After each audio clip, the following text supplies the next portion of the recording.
Baik rekan-rekan semuanya, adik-adik, ketika ingin belajar sebagai pemula tentang pemrograman Arduino, kalau saya di sini contohkan itu ESP32 nanti dengan ESP826, apa sih komponen yang harus dimiliki? Ya, pertama kalau saya tentu harus ada breadboard ini dulu. Papan PCB tempat praktek-praktek ini. Ini namanya breadboard. Ini bisa dibeli di online, silahkan. Apalagi? Tentu kita ada namanya resistor. Untuk apa nanti resistor? Resistor tentu berguna untuk mengurangi arus listrik yang melewati LED. Nanti kita lihatkan juga LED. Resistor ini silahkan pelajari, silahkan pahami berbagai ukuran yang dibutuhkan. Kalau saya sebagai pemula, saya miliki resistor ada 3. Satu 220 ohm, yang kedua 470 ohm, dan yang ketiga 1000 ohm atau 1K ohm. Berapa jumlahnya? Jumlahnya ya tergantung, terserah kita berapa jumlahnya, sesuai dengan kemampuan kita untuk membeli sebagai pemula. Ini adalah lampu LED-nya. Ini lampu LED. Kalau saya beli nih banyak nih lampu LED. Lampu LED berwarna-warni ada. Ini yang kuning ini nih, tapi apanya putih. Ini lampu LED. Nanti untuk percobaan kita butuh juga namanya lampu LED. Kemudian apalagi yang kita butuhkan? Kita butuh kabel jumper. Kabel jumper, saran saya tentu lengkap ya. Ada female-female, ada male-male, ada male-female. Ini kabel jumper. Kalau sudah dilepaskan, nanti ya seperti ini. Ini karena masih utuh. Yang ini masih utuh. Belum dilepaskan. Ini sebagian-bagian yang sudah saya lepaskan. Nih. Ini nanti bisa dicolokkan ke breadboard yang ini. Nah, ini kita colokkan. Sini. Bagaimana dengan yang ini? Yang mel ini? Ini nanti dihubungkan dengan komponen perangkat kita. Apa saja? Sebagai pemula, yang penting lagi bagi saya ada namanya tombol, button. Mau menghidup, menyambung dan memutuskan arus, ini ada. Nih, buttonnya kita keluarkan aja. Contohnya satu. Nih ada satu. Ini ditekan, tit, dia berbunyi. Oke. Sebagai pemula tentu kita menyiapkan peralatan-peralatan yang dibutuhkan. Kalau belanjanya online tentu sehingga sekali beli aja biar ongkirnya tidak banyak, atau cari yang gratis ongkir. Ini ada lagi namanya buzzer. Buzzer berarti kan kakinya ada 2, yang ini. Yang panjang ini adalah positif. Yang panjang itu adalah positif. Apalagi komponen yang saya miliki sebagai pemula, adanya sensor ultrasonik HC-SR04. Kenapa ini yang saya miliki di awal? Karena saya ingin membuka tong sampah otomatis. Ingin membuat project mini untuk buka pintu otomatis. Itu hal-hal yang sederhana untuk pemula yang dikerjakan. Maka sensor ultrasonik ini adalah salah satu komponen yang perlu dimiliki. Kemudian saya juga tambahkan adanya LCD I2C 16x2. Ini satu aja.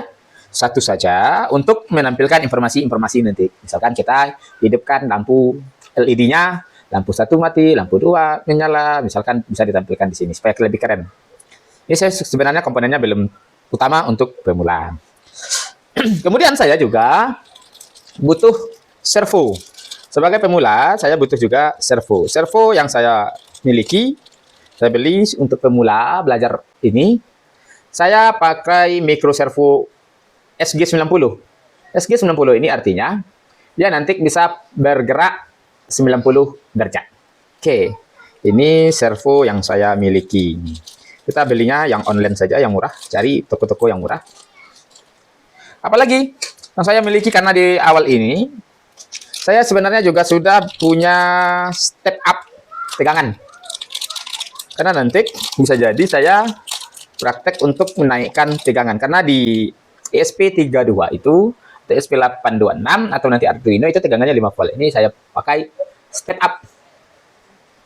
Step up ini saya beli. Ini harganya murah ini nih.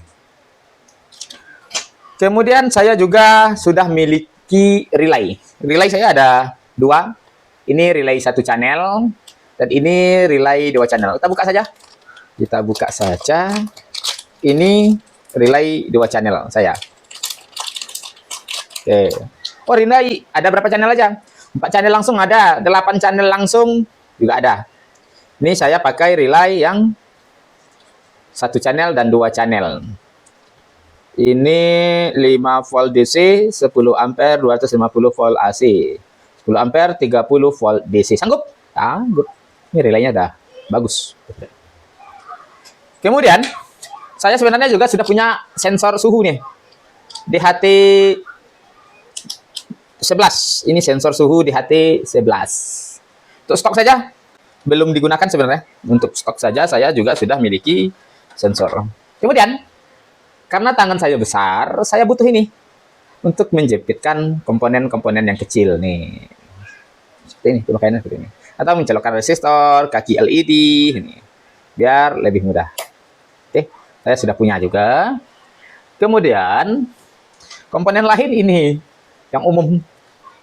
Ini saya untuk motong-motong kaki resistor yang terlalu panjang misalkan. Potong. Itulah komponen-komponen yang perlu untuk sebagai pemula. Kemudian jumlahnya berapa ya? Jumlahnya terserah. Jumlahnya terserah berapa saja, tidak ditentukan. Sanggup kita mau belinya berapa ya silahkan. Kemudian yang paling penting itu adalah nanti ESP32 sudah saya tampilkan belum? ESP32. Oh nih. Ini bukan ESP32. ESP32 lagi dipakai di project saya yang satu lagi. Ini ESP826. Kita buka aja. Saya tidak pakai Arduino Uno, Arduino Nano, Arduino Mega karena langsung saja ke ESP32, ESP826 ya. Ini ESP826, ESP32 lagi dipakai di satu project, belum dibuka. Apa projectnya? Projectnya membuka pintu otomatis. Lagi dipakai. Tadi malam belajar sama anak, sambil ngajari anak saya juga belajar. Nah, kemudian saya juga sudah miliki nih kipas. Nanti untuk melakukan misalkan sensor suhu ini saya gunakan untuk pendeteksi ruangan yang panas, maka sebagai tindak lanjutnya itu adanya kipas yang menyala ketika suhunya lebih besar. Itu targetnya nanti. Karena kipas ini 12 volt, tegangannya 12 volt DC, maka saya butuh ini. Saya butuh step up. Sebenarnya kita butuh satu lagi itu multitester untuk mengukur tegangan keluar dari step up ini berapa. Karena kita belum tahu nanti tegangannya berapa. Sebenarnya kita butuh itu. Tapi sebagai pemula saya belum memiliki itu. Nanti kita usahakan untuk mendapatkannya. Kalau jenis kabel ya bermacam ya. Jenis kabel bermacam. Tadi yang saya keluarkan yang pendek. Ini ada yang panjang. Ini ada yang panjang. Saya lipat. Ini panjangnya 40 cm. Yang tadi itu 15 dan 10. Itulah kira-kira komponen yang penting untuk dimiliki. Nah, supaya barangnya tidak berantakan, maka saya sudah sediakan juga ini. Saya sediakan kotak laci-laci. Nih, laci-laci saya di sini nih. Ini laci-laci 3 tingkat. Ini ada laci-laci 4 tingkat. Ini yang bekas ibu aja di rumah saya gunakan. Kalau mau beli boleh juga nih, beli yang baru bagus. Yang beli yang langsung yang 15 laci-lacinya atau yang langsung yang 25 laci-lacinya di Shopee juga banyak beli online. Kemudian komponen yang penting itu apa lagi ya?